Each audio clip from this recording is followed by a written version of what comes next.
একটা গল্প লিখতে হবে। যদি ভালো গল্প হয়, সেখানে সাকিবের যদি প্রণয় এখানে সেই গল্প, তার চরিত্রটা তাকে ভালো লাগছে। এবার যদি আমার চরিত্রটা যদি আমার ভালো লাগে, তো why not? Megastar Shakib Khan বর্তমানে বরবাদ সিনেমাটি নিয়ে বেশ ভালোই ট্রেন্ডিং এ রয়েছে। একের পর এক সিনেমাগুলো ব্লকবাস্টার হচ্ছে।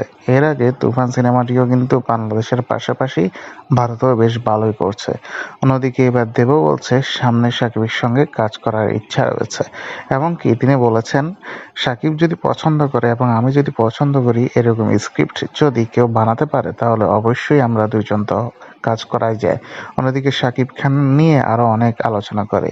এদিকে কেউ কেউ বলছে হয়তো বরবাদ ২ নিয়ে আসছে দুই বাংলার দুই সুপারস্টার শাকিব এবং দেবকে একসঙ্গে দেখার আক্ষেপ মিটবে বরবাদ ২ সিনেমাতে।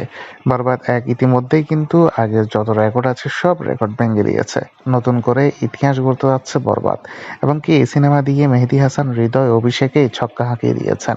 এছাড়াও শাকিব খানকে নিয়ে আরও একটি বিগ বাজেটের সিনেমা তৈরি করার ঘোষণা দিয়েছে প্রযোজক সুমি।